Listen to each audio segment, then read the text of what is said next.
Good morning बच्चों। आज मैं आपको आपकी टाइपोग्राफी एंड कंप्यूटर एप्लीकेशन जो बुक है क्लास 12th की, उसके बारे में आपको ओवरव्यू बताऊंगी। उसका सारे चैप्टर्स का ओवरव्यू बताऊंगी जो कि आपके लिए बहुत ज़्यादा हेल्पफुल होने वाला है। उसके अलावा मैं आपको इम्पोर्टेंट क्वेश्चंस बताऊंगी और आपको जो एग्ज़ाम में आने की जिन क्वेश्चंस की प्रोबेबिलिटी है वो बताऊंगी। तो आज हम चैप्टर नंबर 1 से स्टार्ट करते हैं। 20 मिनट की वीडियो रहेगी, तो इसलिए आप इसको ध्यान से सुनेंगे, समझेंगे और इनको याद करने का प्रयास करेंगे। तो आज मैं आपको फर्स्ट चैप्टर जो आपकी typography and computer application class 12th की बुक है उसका बताऊंगी। फर्स्ट चैप्टर जो है वो है कॉरेस्पॉन्डेंस। कॉरेस्पॉन्डेंस क्या है? कॉरेस्पॉन्डेंस जो है एक इम्पोर्टेंट चैनल है, यानी लेटर जिसको आप बोल सकते हैं अपनी लैंग्वेज में।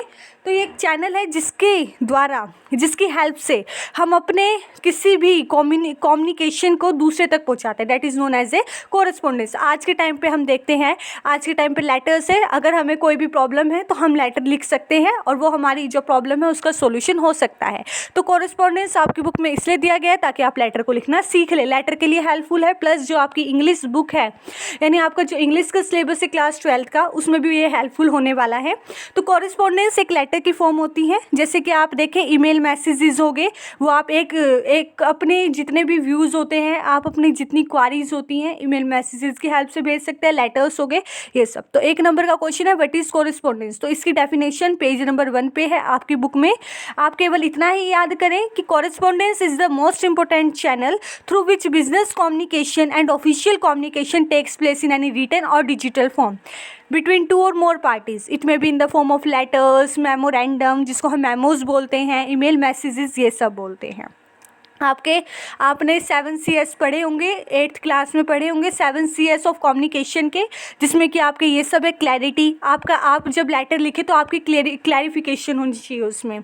उसके बाद आपका जो है काउटेज शिष्टाचार होनी चाहिए, थैंकफुल, आपको अच्छे से उसको मतलब बताना चाहिए, ठीक है। उसके बाद है मैंने आपके लिए कोरिस्पोंडेंस में कुछ ऑब्जेक्टिव डाले हैं, क्योंकि ऐसा नहीं हो सकता कि मैं पूरी बुक की फ़ोटो क्लिक करके और उसकी हेल्प से मैं आपको समझाऊँ, ये मेरे लिए नहीं है और इससे वीडियो भी बहुत बड़ी बनेगी। तो आपको सबसे पहले जो आपको समझना है, फर्स्ट ऑफ थिंग जो है आपकी, वो है बिजनेस कोरेस्पोंडेंस। बिजनेस कोरेस्पोंडेंस की हम बिजनेस लेटर लिखते हैं तो वो बिजनेस कोरेस्पोंडेंस होते हैं, ताकि हमारी कोई भी वो हो, जैसे business to consumer, business to consumer to business, ये सब हम लिखते हैं। तो ये भी आप लिख सकते हैं कि, और 1 नंबर का क्वेश्चन आता है कि what is the meaning of business correspondence. तो आप इसका जो आंसर होगा वो पेज नंबर 1 पे है। Business correspondence means the exchange of information in any return form inside an organization, within a business, between two or more organization, between the customer and organization, customer और organisation के बीच और organisation और customer के बीच। तो सिर्फ business correspondence है कि हम बिजनेस के पर्पज़ के लिए, कि हमारा पर्पज़ क्या होता है बिजनेस कोरेस्पोंडेंस के करने के लिए, कि हमारी जो भी क्वारी है, इंक्वायरी लेटर्स आते हैं बिजनेस के अंदर, और हमारी जो भी हमें वो रिप्लाईज चाहिए होते हैं, कंप्लेंट करनी होती है, वो सारे लेटर आपके इसके अंदर आते हैं। अच्छा, उसके बाद आता है आपका कि हमें ये बताओ official correspondence and business correspondence में क्या डिफरेंस है। वो क्वेश्चन बाद में आएगा। अगला क्वेश्चन है स्टाइल्स ऑफ टाइपराइटिंग लेटर। अगला जो है आप देखें कि प्रिंसिपल कौन कौन से बिजनेस कॉरेस्पॉन्डेंस के लिए, आप ये सब आपकी बुक में है। फिर आपका जो सबसे मेन और जो सबसे बड़ी चीज़ है बिजनेस कॉरेस्पॉन्डेंस या बिजनेस लेटर के लिए, ये बहुत इंपॉर्टेंट क्वेश्चन है। ये शॉर्ट हैंड चैप्टर नंबर 7 में भी आपको बताया गया है कि आपके कौन कौन से स्टाइल होते हैं लेटर लिखने के। अब कई बच्चे, जब हम छोटे थे या 6th क्लास में थे, हमने देखा था कि हम जो लेटर होता था उसको आधे पोर्शन को इधर लिखते थे, आधे पोर्शन को लेफ्ट हैंड साइड लिखते थे। यानी जैसे आप बैठे हो, आपके लेफ्ट हैंड है आपका, उस साइड लिखना, और राइट हैंड जो कि सीधे हाथ की तरफ लिखते थे। हमारी टीचर्स ने हमें सिखाया था कि बेटा लेटर ऐसे लिखते हैं, तो भी हमें इतना ध्यान नहीं था क्योंकि हमें नहीं पता था। और ये क्वेश्चन पेपर में 100% कह रही हूँ मैं गारंटी के साथ कि ये पेपर में ज़रूर आएगा ये क्वेश्चन। पहला है जो आपके टाइपराइटिंग, आप जो लेटर को टाइपराइट करते हैं उसमें किसी भी लैपटॉप में या कहीं भी आप उसको टाइप करते हैं, तो आपके 3 स्टाइल होते हैं। पहला होता है इंडेंटेड स्टाइल, सेकंड होता है ब्लॉक स्टाइल या fully block style, and third होता है सेमी ब्लॉक स्टाइल। आपको तीनों के बारे में पता होना ज़रूरी है, क्योंकि मैं आपको थोड़ा शॉर्टकट में बता रही हूँ, तो हो सकता है कि आपके लिए बहुत ज़्यादा हेल्पफुल हो सकता है, क्योंकि आपके पेपर में एक एक नंबर के क्वेश्चंस आएंगे। तो पहला है इंटेंटिव स्टाइल। ये इसमें मैंने यहाँ पे से केवल आपको ऑब्जेक्टिव दिए हैं, क्योंकि मैं इतना ओवरव्यू नहीं बता सकती हूँ आपको इसका, बस मैं आपकी बुक है उसकी हेल्प से आप समझ सकते हैं। पेज नंबर 2 पे आपको बताया गया है इंटेंटिव स्टाइल क्या होता है। ये सबसे पुराना स्टाइल होता है, oldest style of type writing the letter. इसका मतलब होता है कि जो फर्स्ट लाइन है, यानी जो पहली लाइन है पैराग्राफ की, वो लेफ्ट सेट मार्जिन से होगी। यानी ऐसे जैसे कि आपने ऊपर का तो लेफ्ट सेट लिख दिया, जैसे to the principal, SKV number, ये तो आपने ऊपर अलग लिख दिया, sender's address, then date, then receiver's address, then आप उसके बाद subject, then salutation, then you can start your letter and body of the letter, and then you can write 3 paragraph separated within the letter, within any type of letter. तो जैसे कि आपका है कि इधर से आपने left set margin में करना है, जो पहले पैराग्राफ की लाइन होगी उसमें 5-7 लाइन का वर्ड्स का स्पेस छोड़ के आपको इधर से करना है। जैसे आप कोई फाइल बनाते हैं तो लेफ्ट सेट मार्जिन नहीं, थोड़ा सा इधर से स्टार्ट करते हैं, तो वो होता है इंटेंटिव स्टाइल, और सबसे पुराना स्टाइल है ये टाइप राइटिंग करने का लेटर्स को। ये आप देखेंगे ब्लॉक स्टाइल या फुली ब्लॉक स्टाइल, एक ये है आपका। तो ब्लॉक स्टाइल जो है आप सभी को पता होना चाहिए ब्लॉक स्टाइल क्या होता है। ये American style of type writing the letter है, अमेरिका से हमें ये मिला है। और उसके अलावा जो ब्लॉक या फुली ब्लॉक स्टाइल है आपका, वो देखें कि ये क्या है और क्या नहीं है। बिजनेस के लिए बेटर माना जाता है, और दिस लेआउट सिंपली मीन्स, इसका मतलब होता है कि जितनी भी लाइन है आपके पैराग्राफ की, वो लेफ्ट सेट मार्जिन से ही अलाइन होंगी। आप 1 या 2 लाइन का स्पेस छोड़ सकते हैं पार्ट्स में, ठीक है, जैसे 2 के बाद छोड़ दिया, इस तरीके से आप छोड़ सकते हैं। 2 तो आजकल नहीं है इतना वो, क्योंकि जब आप कोई लेटर, जब आप थोड़े बड़े हो गए हो तो लेटर का भी आपको थोड़ा बहुत फॉर्मेट चेंज करना पड़ेगा। पहले आपको लिखना पड़ेगा सेंटर एड्रेस जिसमें कि आप अपना एड्रेस लिखते हैं, या फिर जो आपका क्वेश्चन में मेंशन होता है वो एड्रेस आप लिखते हैं। उसके बाद आप लिखते हैं डेट, उसके बाद आप लिखते हैं रिसीवर एड्रेस, जैसे किसी आपके एडिटर को लिखना है, किसी कंपनी को लिखना है, वो क्वेश्चन में मेंशन होता है, कमिश्नर को लिखना है, जिसको भी आपको लिखना होता है वो सब आपका क्वेश्चन में मेंशन होता है। उसके बाद आपको सब्जेक्ट लिखना पड़ता है, जो कि शॉर्ट में होता है, आप 4 या 5 वर्ड्स का लिख सकते हैं। और उसके बाद में आपको वो लिखना पड़ता है salutation, dear sir, dear madam, dear mister, नाम लिख सकते हैं सुरेश, डियर मिस्टर आशीष, कुछ भी आप इसमें लिख सकते हैं, ठीक है। और फिर आपको अपना लेटर स्टार्ट करना होता है। लास्ट में आपको थैंकिंग यू लिखना होता है, यूअर सिंसियरली लिखना होता है, देन आपको अपना जो है नाम मेंशन करना होता है, डेस्टिनेशन, सिग्नेचर आप सब मेंशन कर सकते हैं। तो ये हो गया लेटर, जो कि आपकी इंग्लिश में भी हेल्पफुल होने वाला है। और आपका ब्लॉक स्टाइल या फुली ब्लॉक स्टाइल आपको पता चल गया है, एक ही नाम से बुला सकते हैं। पर जो सेमी ब्लॉक स्टाइल होता है, सेमी का मतलब हाफ, आधा ब्लॉक स्टाइल का होता है और आधा इंटेंटेड का होता है। इसमें क्या होता है कि जितने भी पार्ट्स होते हैं, जितने भी पैराग्राफ होते हैं, वो लेफ्ट सेट मार्जिन से आते हैं। आप डबल या ट्रिपल स्पेस छोड़ सकते हैं, ठीक है।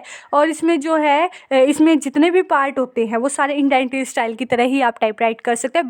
बस जो पैराग्राफ आपके होते हैं, जो बीच में जो आपका कंटेंट होता है लेटर के अंदर, उसको आप लेफ्ट साइड मार्जिन से करते हैं। ऑफिशियल कॉरेस्पॉन्डेंस है, जिसमें कि हम ऑफिशियल लेटर लिखते हैं। एक गवर्नमेंट, जैसे कि हमारी स्टेट गवर्नमेंट से सेंट्रल गवर्नमेंट को हमने लिखना है, सेंट्रल गवर्नमेंट से स्टेट गवर्नमेंट को लिखना है, यानी इंटर गवर्नमेंट लेटर्स आते हैं इसमें ऑफिशियल, जो ऑफिशियली लिंक्ड होते हैं। जो सबसे बड़ा क्वेश्चन आता है वो आता है कि आपको डिफरेंस बताना होता है। किस में डिफरेंस बताना होता है? ऑफिशियल कॉरेस्पॉन्डेंस में एंड बिजनेस कॉरेस्पॉन्डेंस में। अब बिजनेस कॉरेस्पॉन्डेंस में तो वो तो आपका फ्रेंडली होता है, बट ऑफिशियल जो कॉरेस्पॉन्डेंस होता है उसमें आपको बिल्कुल एग्जैक्ट पॉइंट टू पॉइंट बताना होता है। ऑफिशियल लेटर फ्रेंडली नहीं होते। The official letter are not friendly but the business letter are friendly. There is no personal touch in the official letter but there is personal touch in the business letter. Business letter में आप कैसे भी लिख सकते हैं, और आपको जो है ओ फ्रॉम टू से स्टार्ट करना पड़ता है ऑफिशियल लेटर, और इसमें आपको इंटेंटेड पर्सन का नाम और ऑफिशियल जो आपका डिपार्टमेंट है उसका नाम, वो सब आपको मेंशन करना पड़ता है। अगला क्वेश्चन है टाइप्स ऑफ मेमोरेंडम या types of official types of official correspondence कितने टाइप की होती हैं। ये 2 या 1 नंबर का क्वेश्चन है, जिसमें कि आप ऑफिशियल लेटर बोलते हैं, डेमी ऑफिशियल लेटर बोलते हैं, office memorandum, office order, unofficial note, circular letter, endorsement, notification, reception, resolution and press press release जिसको आप बोलते हैं। अब इनको मैं एक एक करके डिफाइन कर रही हूँ, थोड़ा सा ध्यान से समझेंगे क्योंकि मैं शॉर्ट में और जल्दी में आपका ख़त्म करना चाहती हूँ। मैं नहीं चाहती कि वीडियो ज़्यादा बड़ी बने, और इसको मैं अभी अपलोड कर दूँगी, उसको थोड़ा आप ध्यान से सुनेंगे। अब हम पढ़ते हैं। बहुत सारे बच्चे कंफ्यूज होते हैं कि ऑफिशियल मेमोरेंडम होता क्या है। तो ऑफिशियल मेमोरेंडम जो होता है, द ऑफिस मेमोरेंडम जो है, जिसको हम मेमो भी बोलते हैं या हम इसको इंटर ऑफिस कोरेस्पोंडेंस भी बोलते हैं, ये क्या होता है कि हम अपना कोई भी मैसेज सेंड करते हैं, एक पर्सन या कोई डिपार्टमेंट, एक डिपार्टमेंट या कोई पर्सन अपना मैसेज करते हैं किसी दूसरे को। एक ऑर्गेनाइजेशन होता है, एक संगठन होता है, और उसमें बहुत सारे डिपार्टमेंट होते हैं। अब एक डिपार्टमेंट दूसरे डिपार्टमेंट को मैसेज भेजता है उसी ऑर्गेनाइजेशन में। स्कूल में जो है बहुत सारे टीचर्स होते हैं, बच्चे होते हैं। अब टीचर जो है उसी स्कूल में प्रिंसिपल मैम को भेजेगी तो वो हो जाएगा मेमोरेंडम। अगर टीचर किसी दूसरे स्कूल में भेजेगी, प्रिंसिपल दूसरे स्कूल में भेजेगी, तो वो अलग होगा, लेकिन मेमोरेंडम में होता है कि वो लेटर वहीं घूमता रहेगा। ठीक है, तो ये होता है ऑफिस मेमोरेंडम। और हम इसको कई बार इंटर ऑफिस मेमो भी बोल देते हैं क्योंकि एक ही ऑफिस के अंदर इधर से उधर जाता रहता है।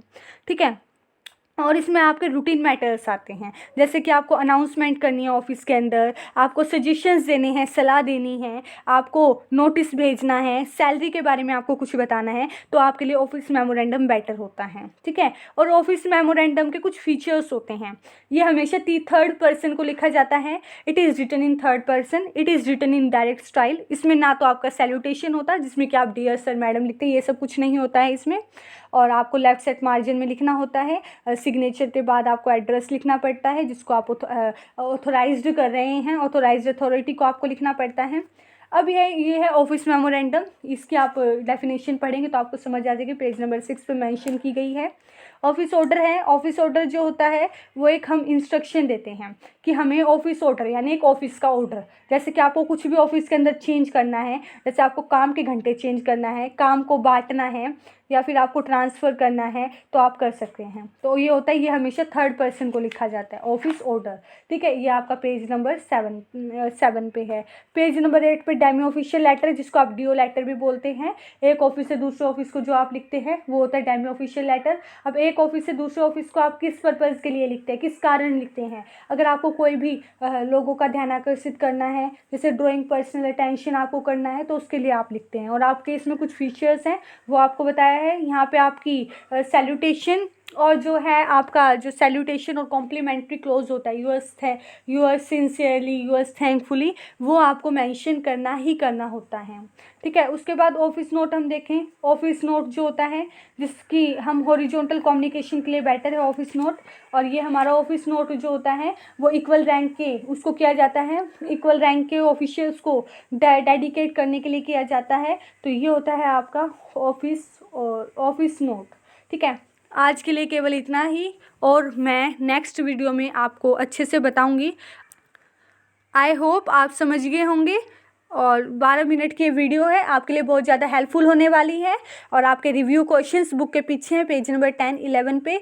और इसी के साथ आपको धन्यवाद, मेरी शुभकामनाओं के साथ धन्यवाद आपको। और आप इसको पढ़ के कुछ ना कुछ 3-4 वर्ड्स तो ज़रूर सीखेंगे, ये मैं आपसे उम्मीद करती हूँ। वीडियो पूरा देखें, पूरा सुने, अच्छे से उसको माइंड में सेट करें, ये आपके लिए हेल्पफुल है।